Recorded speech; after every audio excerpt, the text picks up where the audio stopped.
Dans cette émission, nous allons parler du droit social, précisément des droits et devoirs des employés et des employeurs. Des cas de licenciement, des cas de démission. Mesdames et messieurs, bonsoir et bienvenue dans votre émission « Avez-vous le droit de ?»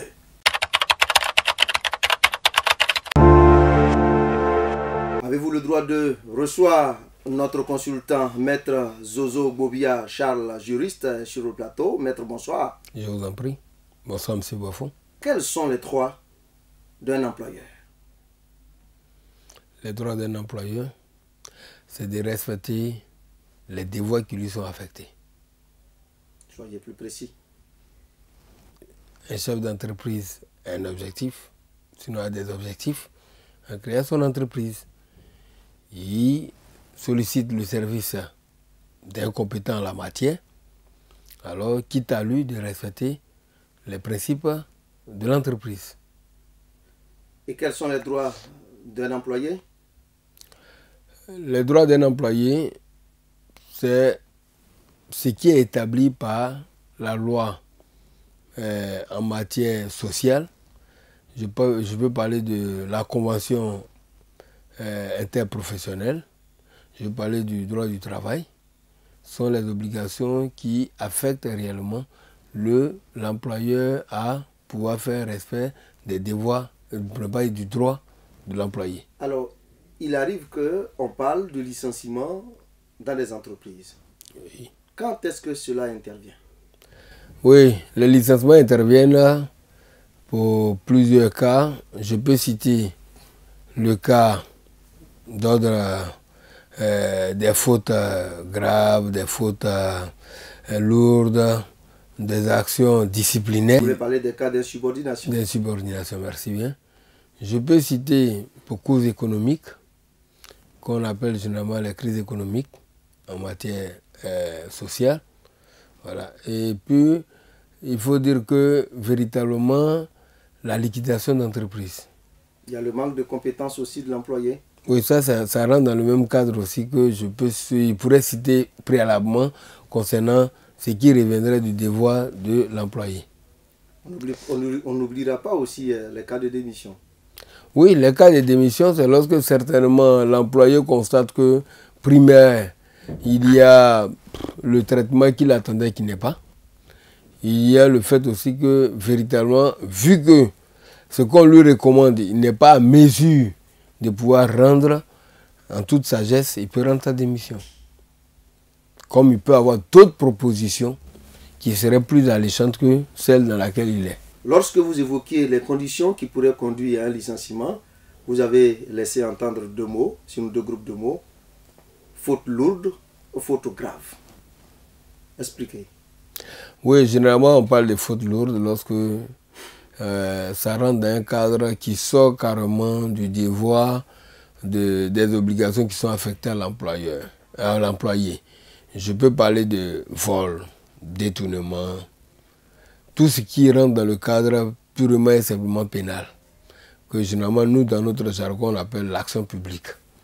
Mais on parle de détournement, on parle de vol, c'est ce qui va directement vers ce que vous appelez généralement pénal, mais ce qui va en prison.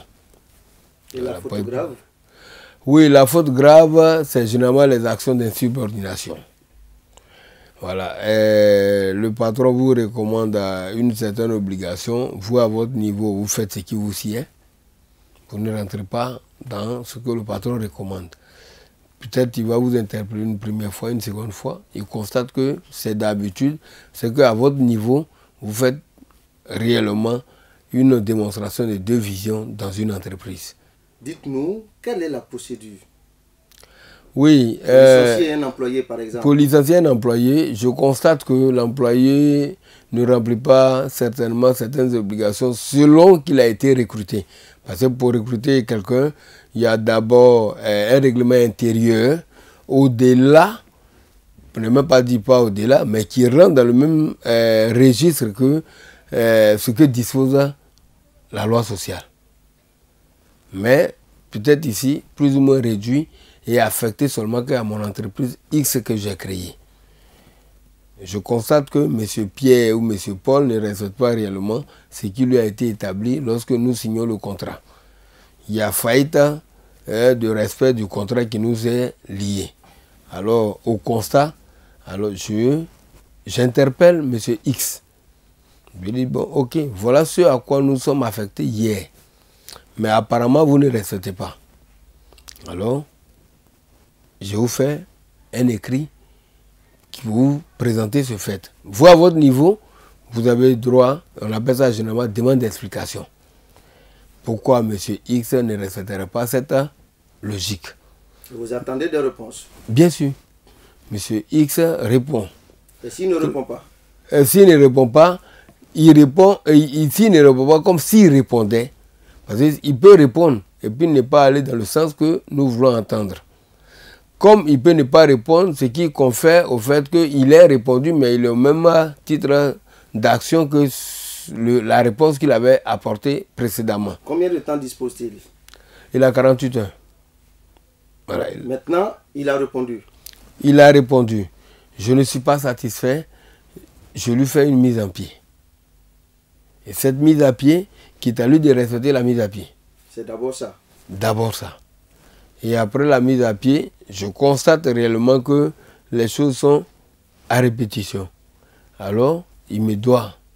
Je me fais plutôt l'obligation de demander à mon employé de livrer le plancher parce que véritablement, soit par incompétence, par insubordination, par irrespect des principes que lui et moi, nous avons conclus. Et s'il s'entête? Non, je le libère. Comment? En lui donnant, il y a des obligations auxquelles il faut faire droit. Je lui donne une lettre de licenciement.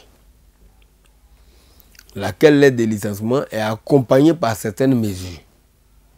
Les mesures qui affectent que si réellement c'est un employé qui répond aux obligations que j'attendais depuis lors, et peut-être que c'est par principe ou bien par intellect ou bien par peut-être action volontaire qu'il voudrait, alors en ce moment je sais que je suis en train de libérer quelqu'un, mais je suis obligé de respecter une certaine disposition qui est quoi? Le préavis, l'indemnité de préavis, le compensatrice de préavis, l'indemnité compensatrice de congé. Quand tout ça s'est fait et que les choses se passent très bien, alors l'employeur, est-ce qu'il a la possibilité plus tard de recruter le même employé? S'il se rend compte que il a peut-être usé ou qu'il devait faire preuve de compréhension. Il a la possibilité quand il constate que peut-être que l'employé en question est compétent en la matière, seulement il a un problème de caractère, il a un problème de comportement qui fait que lui, ça lui cause un énorme problème pour pouvoir faire avancer son entreprise. Et s'il trouve plus tard qu'il s'est accordé avec lui, il peut le remployer. Il n'y a pas de problème. Est-ce qu'il y a la possibilité pour un employé qui s'est fait licencier de revenir travailler dans cette même entreprise, cette fois avec l'accord de son employeur, si les deux passent un autre contrat? Oui. Je peux constater que mon employé, pour la circonstance A, il n'est pas compétent. Et puis plus tard, je constate qu'il est compétent par rapport à la même circonstance A pour laquelle je l'avais libéré. J'échange avec lui, il est d'accord. Je l'emploie. Il devient un nouvel employé. Un nouvel employé. Avec les droits qu'il lui confère. C'est clair, c'est clair. C'est moi en retour qui suis obligé de supporter les conséquences. Et qu'est-ce que j'appelle par compétence? Quand il revient, c'est même plus la même personne que j'avais recrutée hier. Qui, ma foi, peut-être que je paierais certainement peut-être à 100 000 francs. Quand il vient, il monte les enchères parce qu'il a vu que son patron a plus besoin de lui qu'il ne l'était hier. Il devra supporter ce patron. Voilà. Alors, quand est-ce qu'on parle de licenciement abusif? Oui, on parle de licenciement abusif lorsque vous ne respectez pas la procédure de licenciement. La procédure de licenciement conçoit d'abord en primo la demande d'explication, mise à pied. Et lorsque ces aspects ne sont pas respectés, parce que quand je vous donne une demande d'explication, je suis en train de vous enseigner, vous informer que je suis sur le point de vous libérer. Et j'attends votre retour. Et votre retour dépendra de votre position dans laquelle vous êtes actuellement. mieux quand vous me répondez, je vois que ça ne me satisfait, vous faites une mise à pied. Lorsque la mise à pied, après la mise à pied, je trouve réellement que vous n'êtes, malgré votre absence, je ne trouve pas le vide qu'il en soit, alors il me doit le devoir de vous interpeller pour dire bon, que vu que vous présentez des insuffisances, à partir de ce moment, je fais le calcul de vos droits pour vous libérer. Voilà. Et si après cette demande d'explication, vous vous rendez compte que l'argumentaire qu'avance l'employé est vérifié, je le reprends. Je n'ai même pas de devoir à le libérer. Parce que son argumentaire est vérifié, j'ai vérifié, c'est bon. Donc je suis obligé de le maintenir. Est-ce qu'on doit avoir peur quand on reçoit une demande d'explication? Au contraire, tu dois être plus à l'aise. Parce que ne pas savoir, c'est un danger. Mais savoir, c'est encore plus à l'aise. Parce que je travaille avec M. Boifo, il est mon premier responsable. M. Boifo constate des irrégularités à mon égard. Il ne me le reproche pas ou bien il ne m'interpelle pas. Je suis en train de partir tout droit dans un fossé. Mais quand M. Boifo m'interpelle, au contraire, ça me met à l'aise. Parce qu'il me revient d'un devoir de répondre à M. Boifo que là où peut-être il constatait que j'étais en train de partir vers le mur, mais mieux j'étais en train d'avantager les intérêts de l'entreprise. Un autre aspect important dans cette émission, c'est la démission. À quel moment parle-t-on de démission? On parle de démission lorsque l'employé constate que soit, primo, il n'est pas satisfait de ses attentes, il peut démissionner. Soit l'employé a d'autres... En respectant un préavis quand même. Bien sûr. Bien sûr, parce qu'il est condamné au même titre que le patron. S'il ne le respecte pas? Oui, mais le patron peut le poursuivre. On n'a pas seulement recommandé au patron d'être celui qui est en train de subir. Il peut aussi activer. Combien de mois en principe? C'est 3 mois. C'est 3 mois de préavis pour préparer le patron à se faire remplacer. Voilà. Je constate véritablement que le poste que j'occupe aujourd'hui, j'ai eu mieux ailleurs. Patron, je vais aller. Ou bien je vais pour des études. Voilà. Trouve un argument qui tienne, mais il faut déjà préparer ta succession. Et je rappelle que la loi, dans ce cas, exige que l'employé soit à l'heure, respecte toutes les prescriptions, comme si de rien n'était, jusqu'au jour où il quitte l'entreprise. Oui, à la conclusion de votre contrat, vous devez respecter la chronologie que vous êtes établie, le devoir auquel vous êtes affecté, jusqu'à ce que vous partiez. Sinon, ce serait un motif valable pour vous licencier. Est-ce qu'on peut avoir des droits quand on démissionne? Oui, quand on démissionne, on a 3 droits auxquels nous sommes affectés. Citez-les. Il y a l'indemnité de congé, il y a la gratification et il y a le salaire. C'est-à-dire qu'il peut avoir le salaire du moment. Comme dans certaines entreprises, il y a des arrivées de salaire. Donc, quitte à l'employé de s'aménager, à l'employeur de s'aménager pour pouvoir remplir ses devoirs à cette fin. Et il y a des documents importants que l'employé doit exiger à son employeur. Il n'exige même pas, l'employeur doit en donner.